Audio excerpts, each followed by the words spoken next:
Welcome everybody to That Reminds Me Of. This episode we're looking at Zack Snyder's version of Justice League. Baron, how was that for an intro? Did you just say Jack Snyder or Zack Snyder? I've done that before. Okay, redo.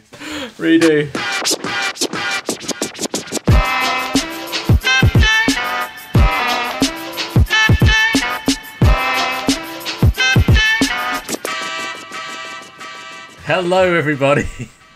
Welcome to That Reminds Me Of. This episode we're looking at Zack Snyder's version of Justice League. And this is the show where we watch films and we talk about those films and the films we're reminded of when we were watching those films.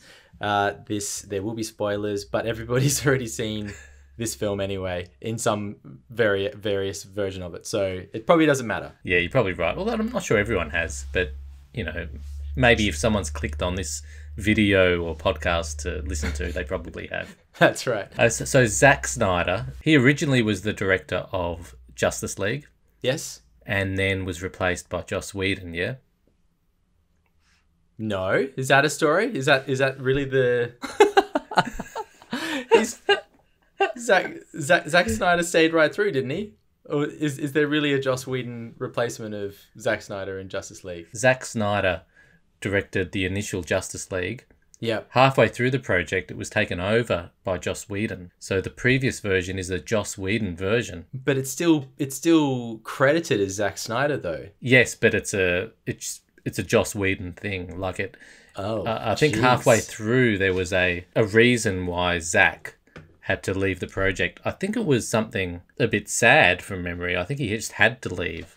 And Joss came over and buffified it a little bit. And so the original version was the Joss Whedon Buffy version. Dude, you are blowing my mind right now. I had no idea that Joss Whedon had anything to do with Justice League. This is so real then, because I thought that everybody knew that. Now my film mentor doesn't know that. Well, I knew that he had done The Avengers, and that was it.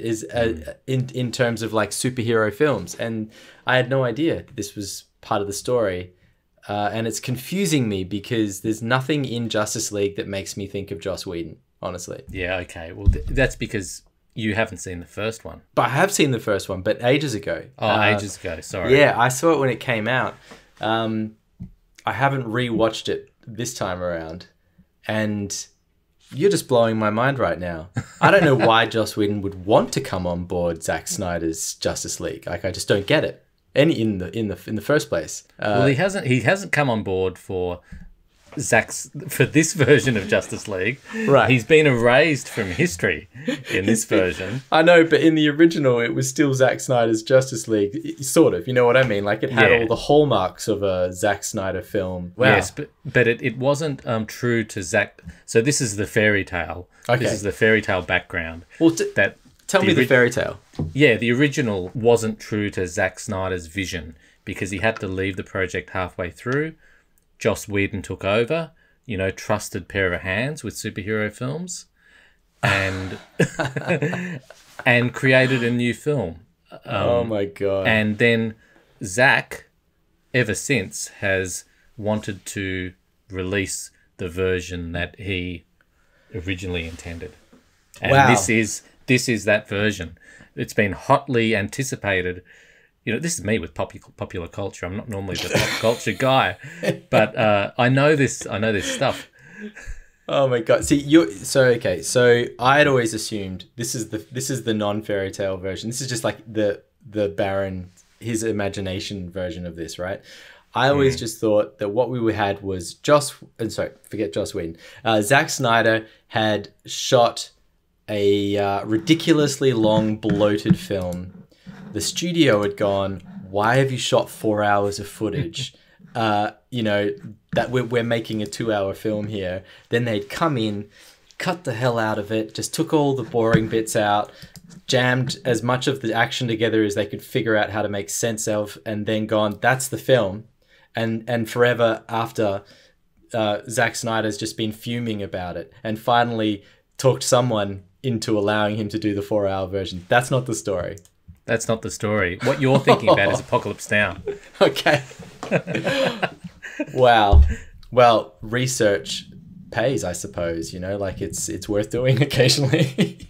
Well, I'm so happy that you don't know that history, and I only know it vaguely, and I could be proven wrong, mind you. Like that's just some storyline that I've got in my head. But let's assume I'm right, and I've come with that baggage, and you've come to it fresh. So I think that's cool. The thing is that I respect Joss Whedon so much that I just don't understand how he comes on board this project, helps them make the 2017 Justice League, and walks away from that going, that was a job well done. Look what I just did. You know what I mean? Yeah, this brings us to what our context going into this film is. I think we're starting to discuss it. But DC Universe, like what do you think of the DC Universe in popular culture? I mean, if we're talking about the comics, that's a whole different thing. But like in terms of the films that have been made, I haven't enjoyed any of them, really. Wow. I thought Wonder Woman, the first one, had its moments, but overall, I didn't love that film. We talked about Wonder Woman 84, didn't like that. Aquaman, no. What else was there? I mean, there was Superman, Batman versus Superman, Justice League. No, I could have done without all of them, honestly. Well, I think this film is almost part of a trilogy of Man of Steel, Batman versus Superman, Justice League. Yeah. So I think that's the chronology of what we're meant to be dealing with. The likes of, Wonder Woman 84, that's just anathema. That's just an awful mistake. I think they were probably building to something, or Zack Snyder, or Jack Snyder, if you prefer, was building to something, and this was it. With Man of Steel and Batman versus Superman. None of the films have really grabbed me. Let me just put it that way.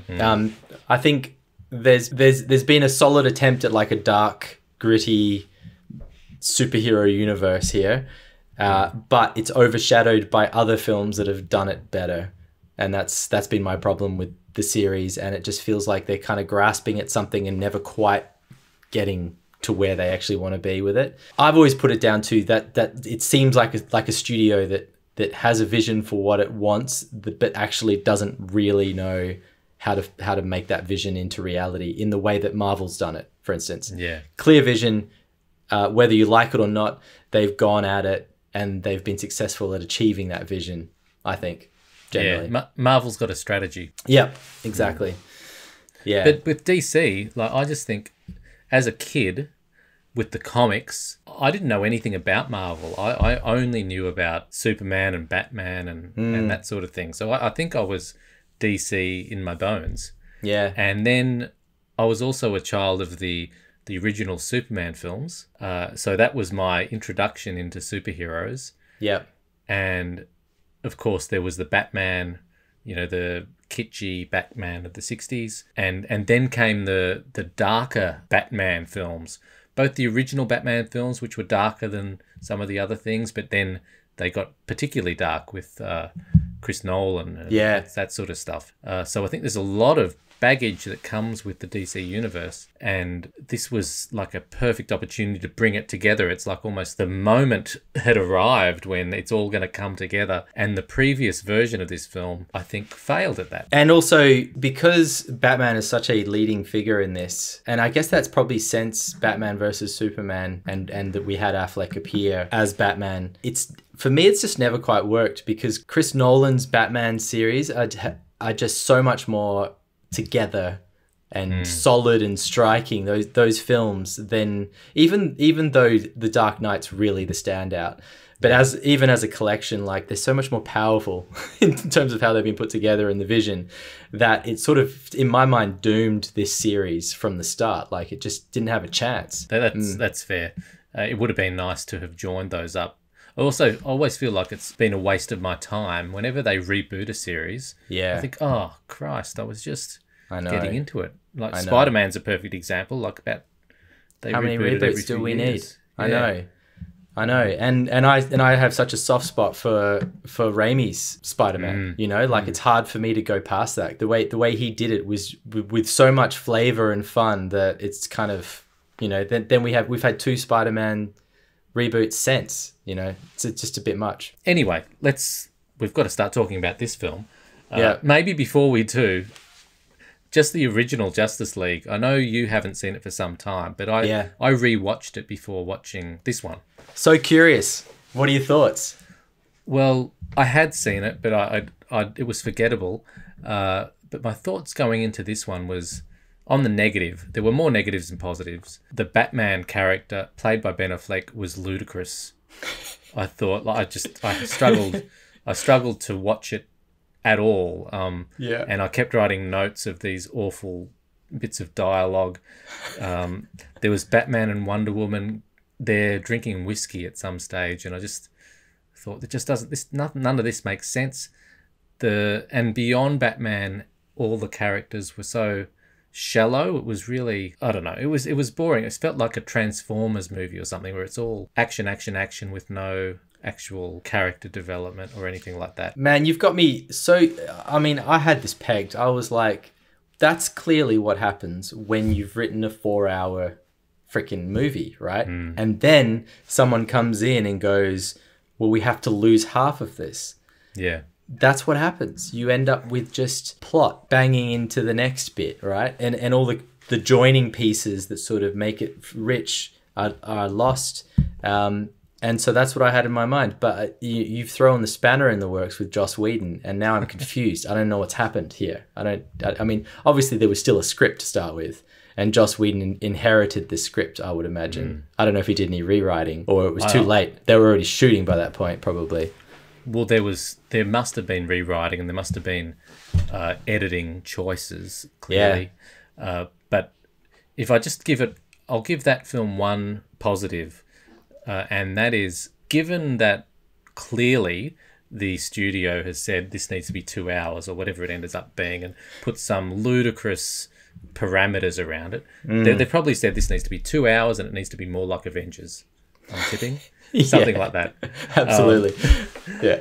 Given that, I think Joss Whedon or whoever's been involved has actually done a miraculous job in fitting in all of the plot points of a 4-hour film into half of that, and still making it a film that makes some degree of sense. Yeah. And like at times I was marveling at how condensed the storytelling was, like how the characters would only have a couple of lines in which to say a relevant plot point. To move the story forward. Story forward. So I was impressed by it, even though I didn't like the film. That's crazy. All right. Let's move on.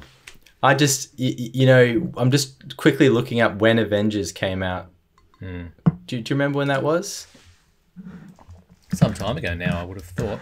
Probably. Because I remember very clearly Joss Whedon coming off of that and saying, I will never do that again. That was the worst. Oh, really? Do you remember that? I don't remember that narrative, no. But it looks, so it was before this film anyway. Interesting. So there you go. He came back for more punishment. So I'm not making that up, am I? This Joss Whedon. Have you looked that up already? Is that? No, I was trying to. I would love it. I would love it if we now discovered that that's actually some sort of Hollywood myth. I think I'm right. I think it's... No, you're right. It's called... Yeah, they've got Whedon's Justice League. Whedon's Justice League. It's not fair. I just... Because I respect him too. And I just think he's been brought in to do a job. And he's been paid for the job. And I think he's probably done the job marvelously that they've asked him to do. Yeah. He was doomed from the start, honestly. Well, that's crazy. Let me just say that. That's crazy. But as you said, let's move on. A couple of things I wanted to just bring up, just because I thought it was interesting when I was having a quick look at the two films side by side. So we've got Justice League in 2017. Snyder's cut is in this year, 21. There's quite a difference between reviews that these are getting. And I think we all kind of knew that the original was a doozy, right? Like it sort of wasn't well received when it happened.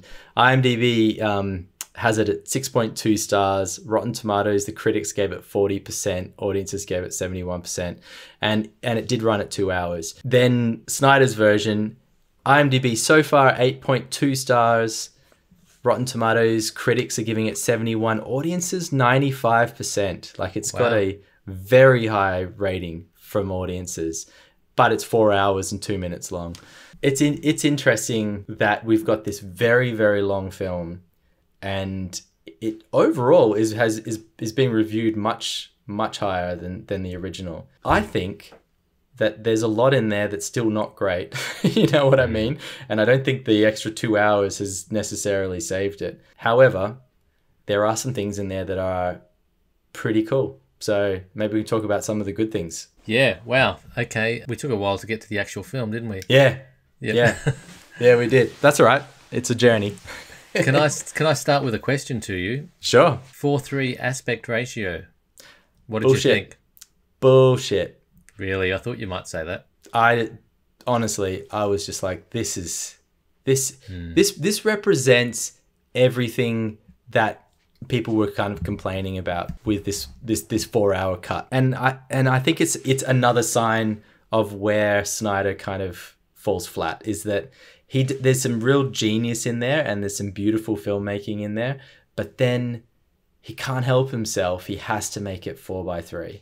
You know what I mean? Like he has to almost go, it's not just recut, it's 4:3. It's that, that was my vision all along.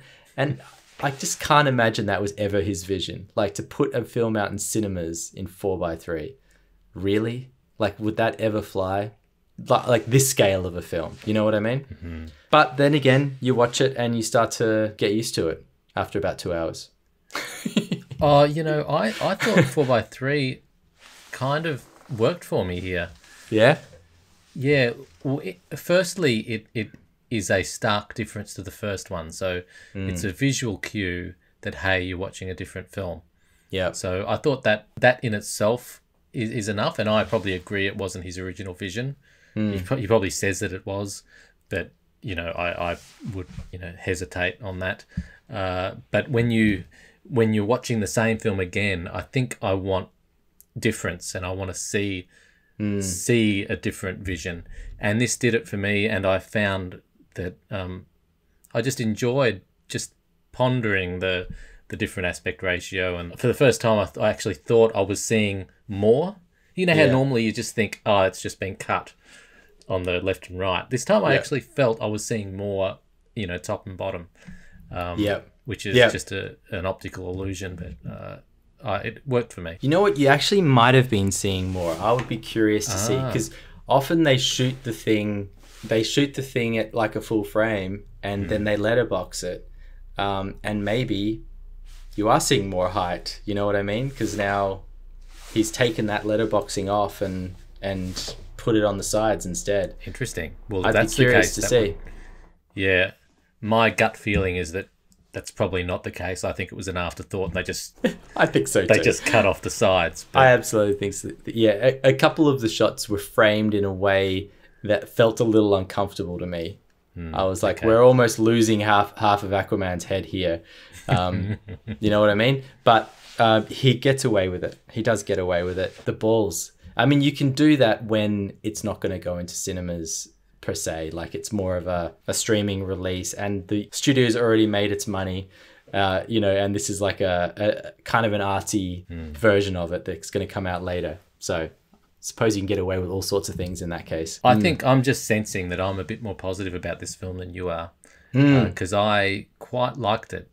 I'm not a big superhero guy, but I went for the ride.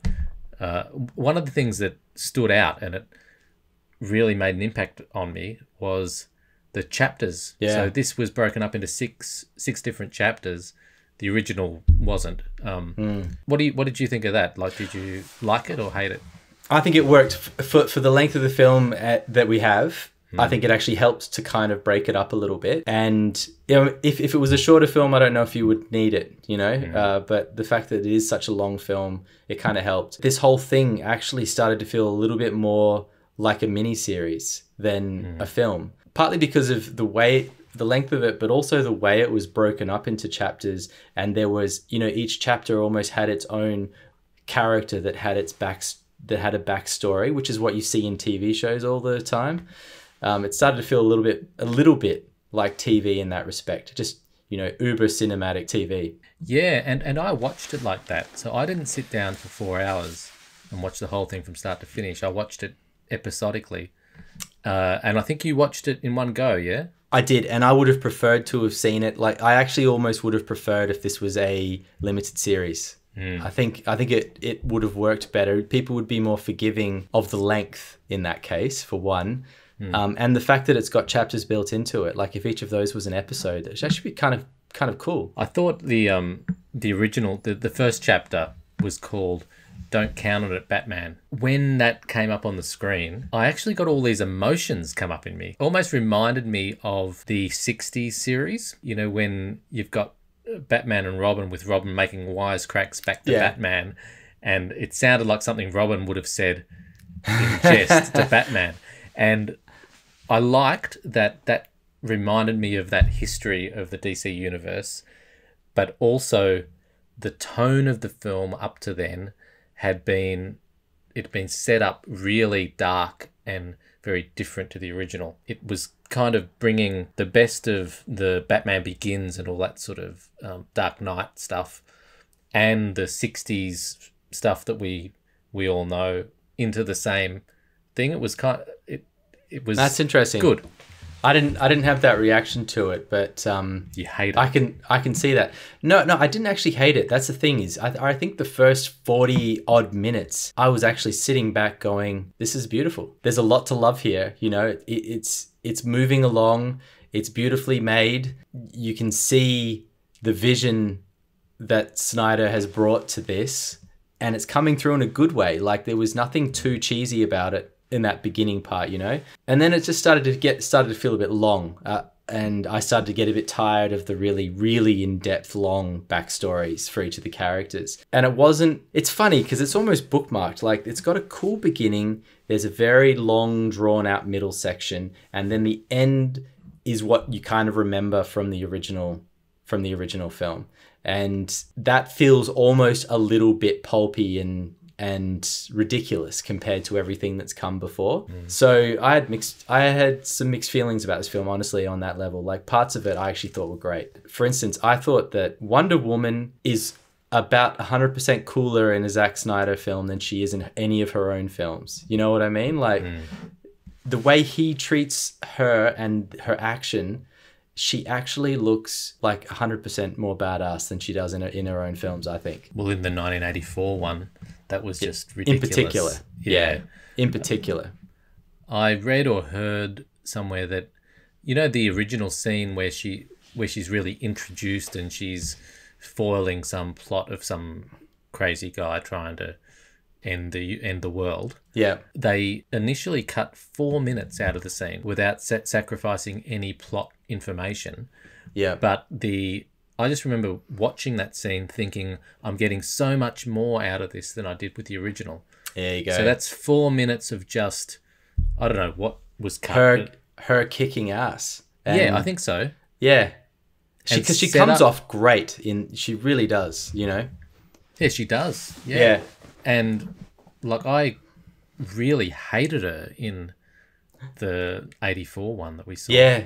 I know. It was ludicrous. If you compare the action and just her sort of the way she behaves and the way she responds to the world around her and the other characters, there's a lot more depth in this film, I think, than in what was particularly in Wonder Woman 84, for sure. And actually, not just in her character, but the backstory of the Amazons, their whole story of having the mother box, one of the mother boxes.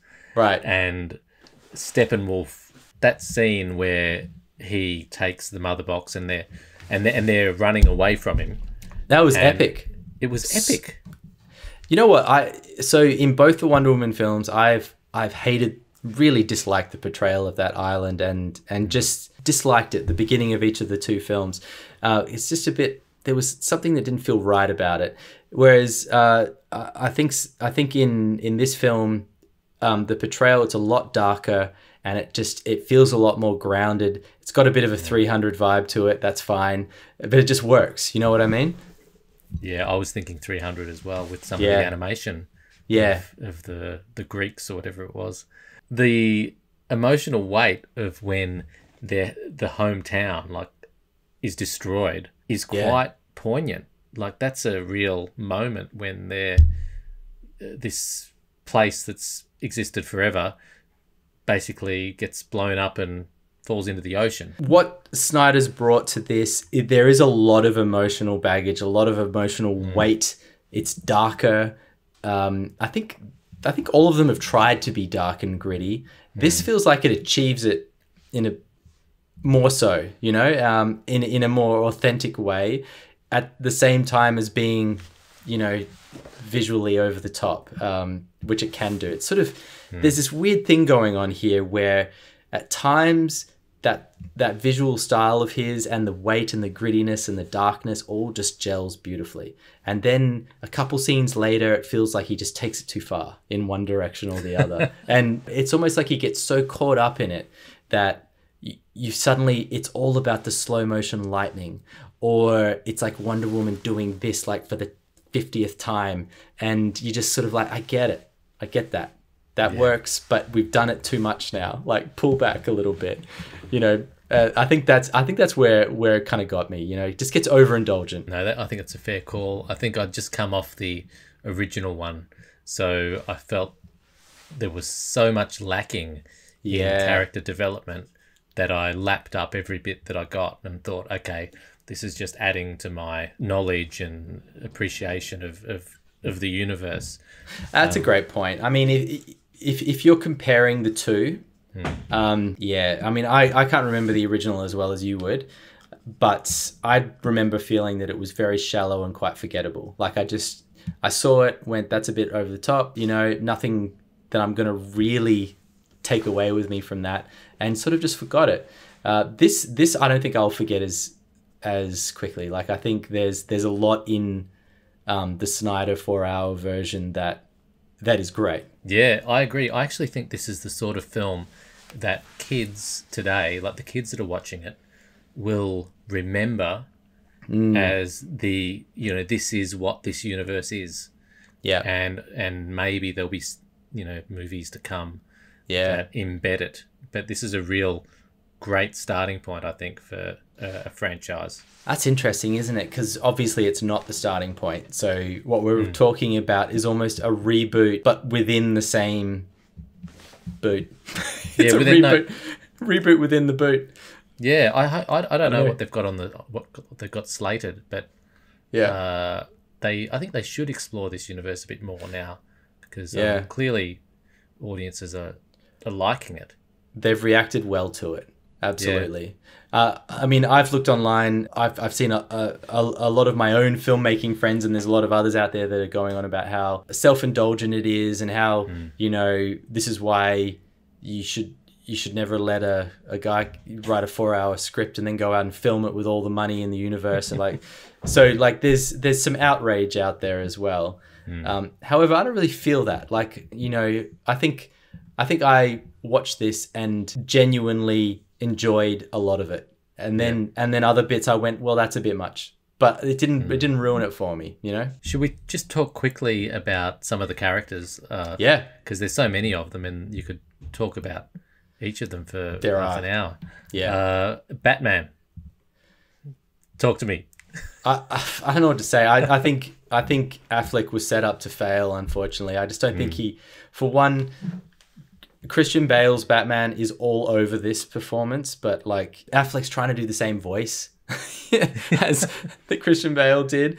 The suit somehow just isn't as cool. Like it just doesn't fit properly. He can't move in it.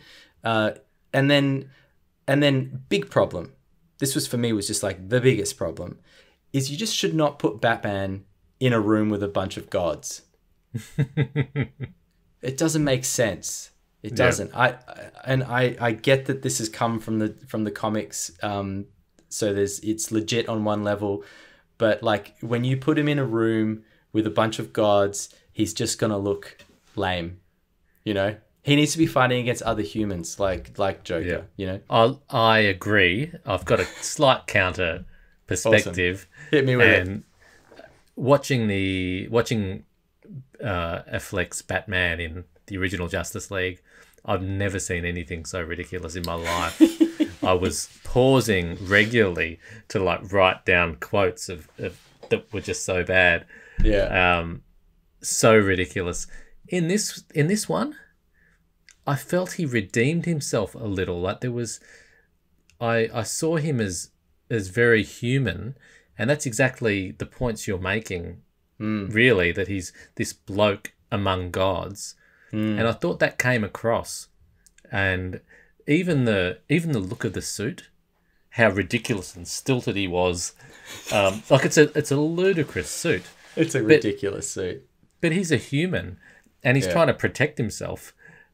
So there was so much about him that was still ridiculous, but I just thought it was played.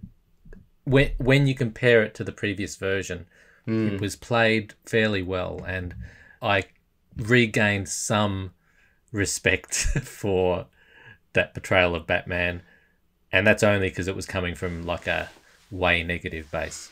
Yeah, that's great. I wonder what, if Whedon was just like, oh my God, what can I do with this guy? He's a lost cause. He's there throughout. What do I do? I don't know. His suit is ridiculous. He can't even move. His cheeks are like somehow squishing out from the edges of his suit. It was killing me, man. But then, as you're saying, Snyder was like, well, that's kind of the point. If you let me do my full version, you'll see why that makes sense. That's exactly right. It's like in the original, Whedon would just said, he is so ridiculous. We need to cut him out wherever possible. Yes. Other than just to keep the plot moving. Right. I just love the way. So in every fight sequence, they still gave him his like little portion of the fight sequence. So you'd have everyone else doing cool stuff. They're like, jumping, flying, like just destroying, right? And then you cut to him, and he's like climbing inside of his tank and just trying to shoot a little bit. Or he's like fighting one little foot soldier in the corner, and it's taking him 10 minutes to beat that guy while everyone else is destroying. It was so clear that he was the human, the useless human. Yeah, exactly. But that's cool. Like for people love Batman, don't they? They do. Love the character of Batman. And I think that's what they like about him, that he's just a dude. Yeah, because I hadn't read the comics or anything. So when Batman versus Superman came out and they were advertising it, I remember I was just like, wait, what are you talking about? What are you talking about? Batman versus Superman? Ridiculous. What? No, seriously, what are you guys talking about? I don't get it. Like, Batman dies every time, like instantly. He's just dead. It's not a thing. It's not even a movie there. But then they found a way. Yeah, Superman would kill him in 2 seconds. Like, instantly. It's not even worth talking about, so let's not. Okay. Let's move to Aquaman. Or Aquaman. Aquaman. Well, he's just the coolest dude on the planet, isn't he? He's just eye candy. He's just the coolest guy there is. He's eye candy and he's cool. This is. I think Aquaman is one where it really helps to have seen the previous version recently, because when he's introduced, do you remember there's a scene where he's swigging the whiskey and being the big tough guy. Yeah. In the original, that is to a soundtrack. I feel like it might be the White Stripes or something like that. Jack White sort of music. Really aggressive, and he's really playing up the macho vibe. Yeah. In the second film, this one, it's played to Nick Cave. I've forgotten what the song is. But it's a melancholy song, and it's showing the sort of the pain and the torment that he's under. Completely different tone And it's almost the main scene that I felt showed a difference between the two. And I thought it was ridiculous in the first, and I thought it was quite poignant and well done in the second. Something I missed. I thought that his arc was a little less solid for me to understand than some of the others. I think the underwater stuff doesn't quite work for me. The things that I thought that were the strongest were his sort of role as that mythical man that saves people from the sea and delivers them in some little, like Icelandic village somewhere. Like that stuff was kind of cool. I agree that some of the stuff underwater wasn't all that compelling. It was just so much better done than the first one. That's all. How about Flash? He's fun, and some of the characters feel a little bit like TV show characters, and I think he's one of them. However, in terms of just comic relief, he's fun.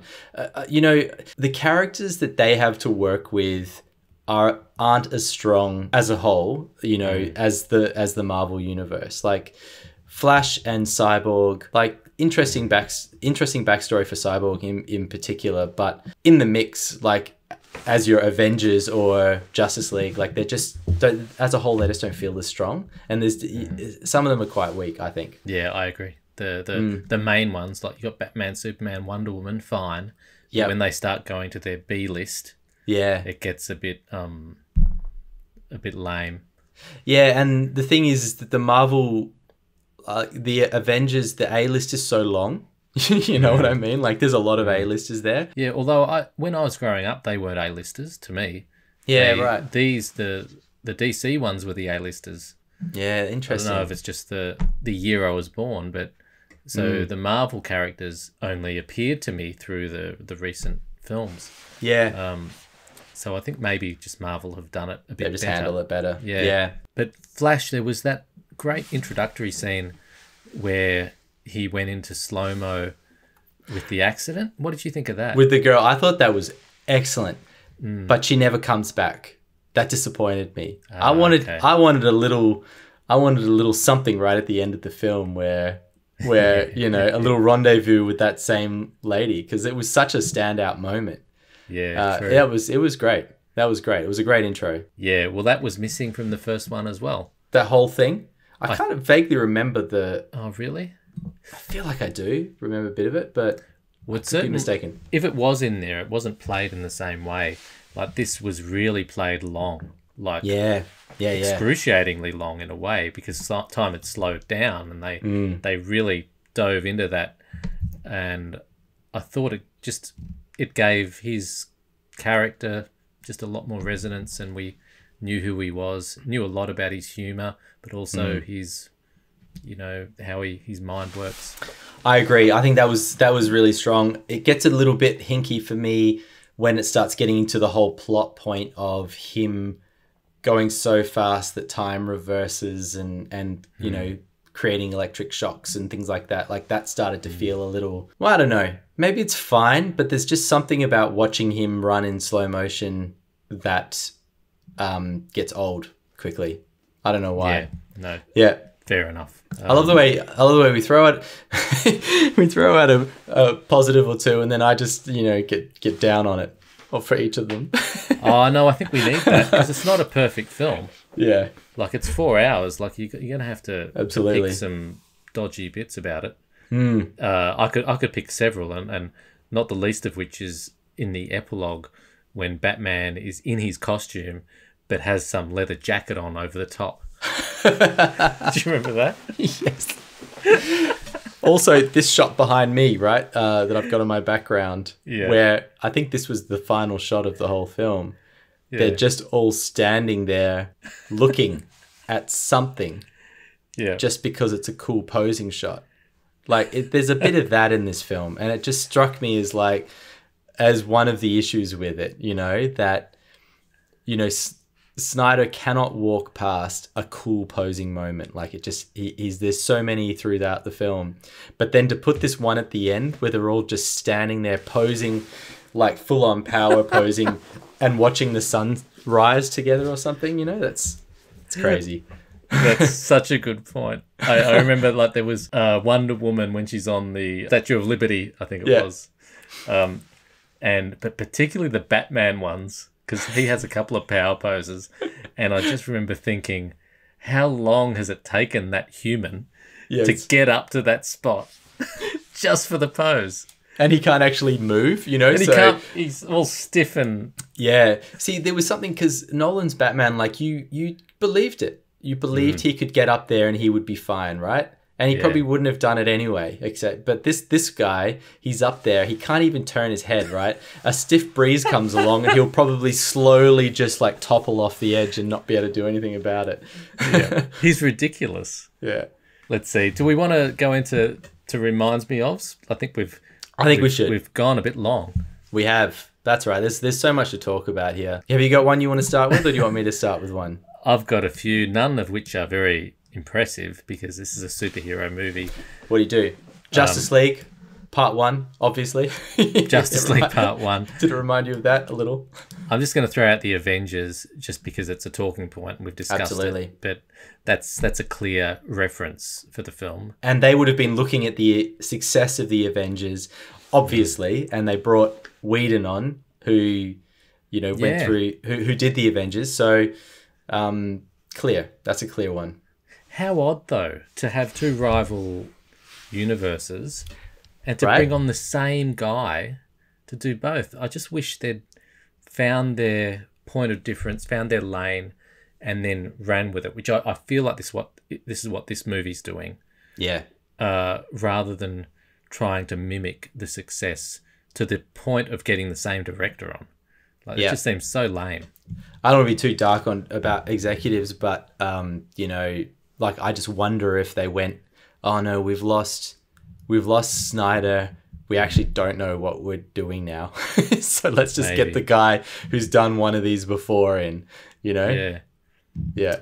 It feels that there would have been a lot of decisions made based on data and analytics. Right. You know, like how many people watch such and such, how many... and I kind of hate that. I hate that in our working lives.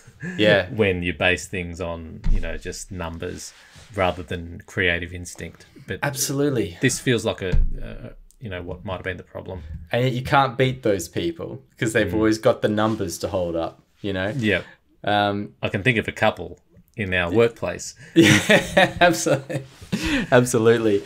So actually, while we're talking about the Avengers, one of the things I wanted to mention is that I've been rewatching all of the Marvel Cinematic Universe films in timeline order. So we started with Captain America. It's amazing. And one thing I'm watching them through and thinking, these are sort of more cartoony than I remember them being. And then in the middle of it, I think I was up to, maybe I was 5 or so films in, we watched this. And this is just so dark and cinematic in a kind of very stylized, slightly gritty way. Like, it's got film grain, which you can see in the image behind me, but like there's a lot of film grain. You know, Snyder's really put his stamp on it visually. And when you then go back to watching another Marvel film, they feel very fairy flossy, you know, like there's just not a lot of substance there. So I really did appreciate that in this film. And it made me kind of reevaluate the Marvel films. I've never been a huge fan of the Marvel films, but I generally just have enjoyed them, thought they were well made and achieved what they were trying to achieve pretty well. Some of them on second watch or third watch now, probably I'm like, I don't know if I like these films as much as I thought. You know, I think they're as good as I thought they were. Yeah, I like this one better than the Marvel films. I like the darkness. Not that it's not like pitch black dark. No, it's got some grit. And the YouTube video I was watching that caused me to be late to our recording today was this guy he actually showed the original and this version side by side. Right. And things like the color grade are starkly different. Wow, really? You know, the actual look of it is darker. And different scenes are shot with not just darker subject matter and darker dialogue, but just visually Awesome. blacker, which is good. That's great. That's great. So Snyder must have shot most of the film before he had to leave, I'm guessing. I think so. Yeah. So Whedon came on for the cut, and I mean, because I'm just curious because he's obviously got this. We have a 4-hour film. It was shot. Well, that leads into one. Reminds me, for me, is The Watchmen, which is also Zack Snyder. Yeah. Yep.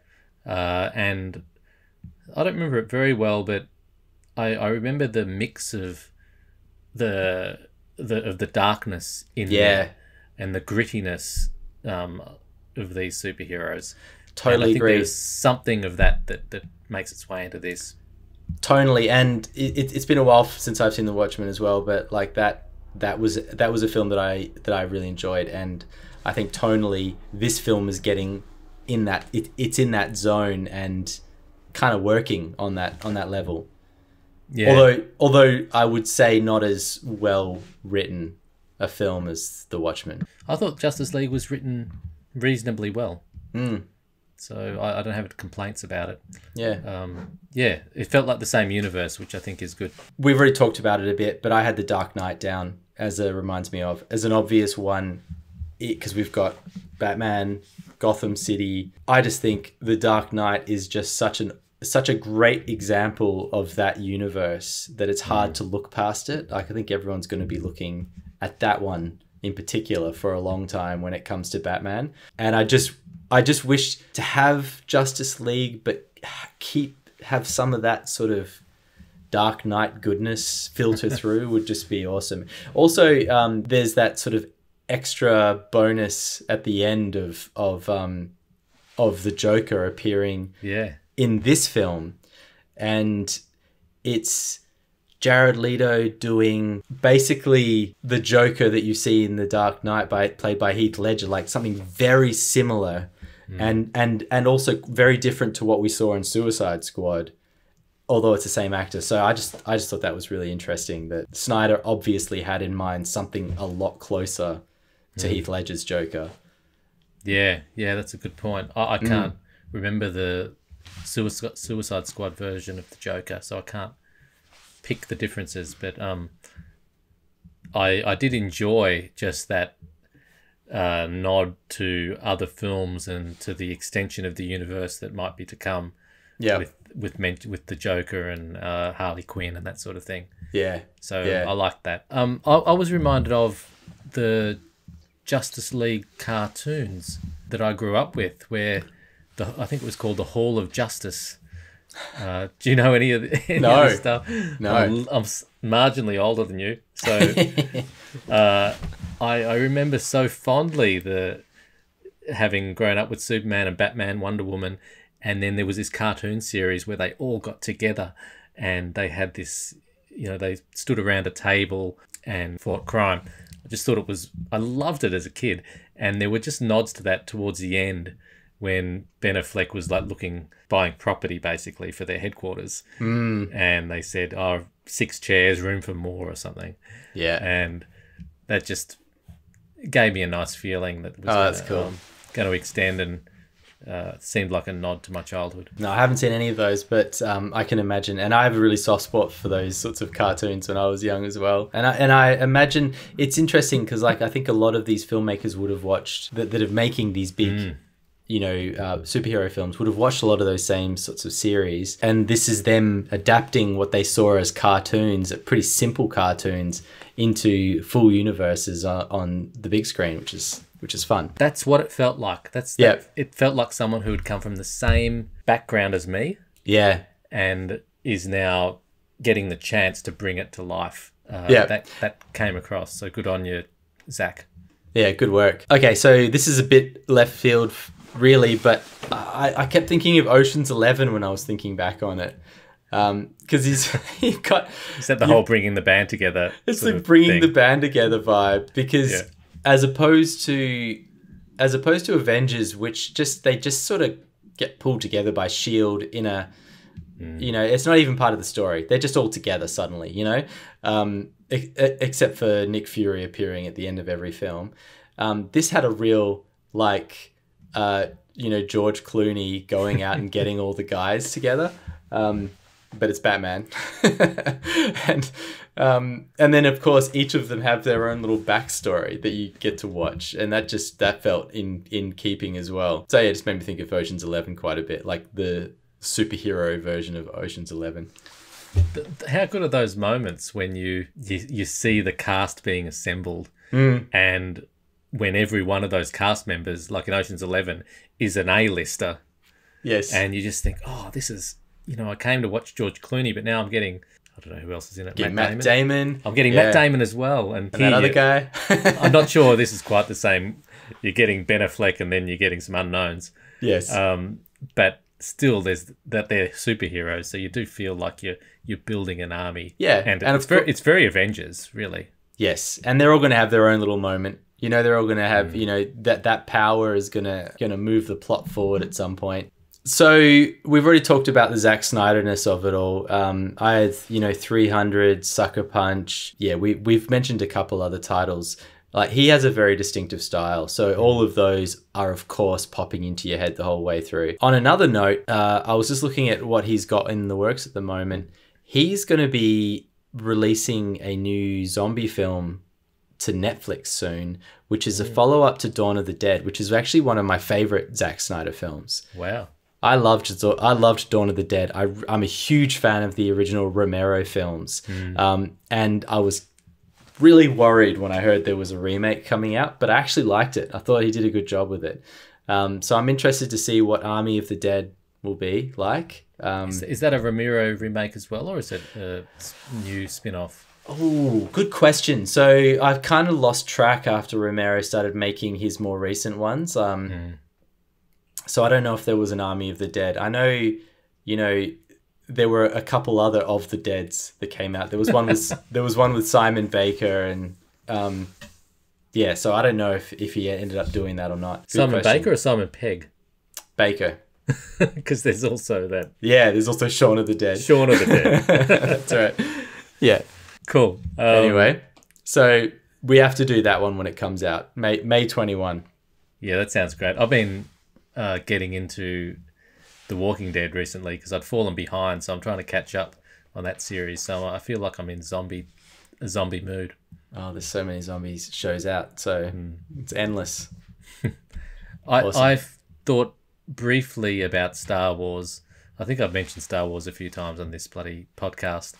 But the relationship of Steppenwolf, who we haven't really talked about, who's the villain of this film, and whoever his superior is, that's just some other, more scary guy.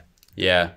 That just reminded me of the device that's always used in Star Wars, where you've got the arch villain, be it Vader or whoever, and there's always someone else above them. So they're always compromised. And I thought that was what was being done to Steppenwolf.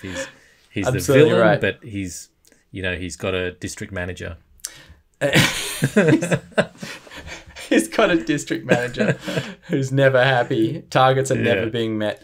That's great. That's a great call. That's the same with the Marvel universe as well. I mean, you've got the Age of Ultron guy, whatever his name is. Yeah, same vibes. Any others? I can rip off one more. I've dried up on reminds me of. So what else you got? Which is probably fair. I think we're about done. But I'll just mention the original Superman series and the original Superman movie, which at the end, Superman spins around the planet and reverses time. Yeah. And that's exactly what Flash did here. Yeah. And I kind of always hate it when there's such an easy cop-out to these things, when you can just reverse it. Which I think they did in Avengers too, didn't they? Yeah. Time reversal nonsense. I'm trying to remember what happens there. Something happens. I haven't rewatched that one yet. Yeah. Well, when everyone dies and then they can just get some loophole. I sort of hate that. So I hated it here as much as I hated it in Superman. No, I totally agree. I thought it was a bit of a cop out, but how else were they going to wrap this whole thing up? Yeah, true. Although in contrast to that, I did like it when they revived Superman in this film. I thought that was done so much better than the original Justice League. Really? Yeah, it was kind of there wasn't enough build up or emotional intensity to him coming back last time. Yeah. I think Superman is the center of this whole universe. And in the previous one, he was just played a bit cartoony, whereas this one, you started with the melancholy of him being dead, the impact that's had on the whole world, and then halfway through, they come up with the idea of reviving him. They sort of ponder on it a bit, and then they do it, and it just has so much more gravity. One of my favorite moments still is, and it was in the original and it's in this as well, is the Flash is running. You know when they're all having that fight where they all start fighting Superman? When he first wakes up, he's kind of confused, and the Flash tries to go really fast to run around him, and everything's moving in slow motion. Yeah, Superman starts turning his eyes. I can remember that from the original just as a real standout moment, because it's there's something iconic about it, and it still works. It's great. I love how they build him up to be just this Superman. Honestly, like you don't take for granted his powers. You kind of build up to, you've got all these gods, and then this guy is just all of them in one. So it really gives some depth to the Superman character. And I love that his suit is black. Yeah. Did you notice that? I don't know what it was in the previous ones, but it just felt more substantial and less like a comic strip. Absolutely. I agree. Well, dude, I think we've talked about this for as long as we should, and probably much longer than we should have. Probably. We'll cut out a bit in the edit, but hopefully not as much as Joss Whedon cut out. Oh my God, epic. Well, good chat, Doc. I'm glad you saw the original again, because you had some insight there, which I missed. But it was worth a relook, and I actually, normally I would say it's not worth doing these sorts of remakes of a film, or a recut, but in this case probably was. Definitely was. I'll see you next time, and love your jacket. Cheers, dude. See you, Doc. See ya.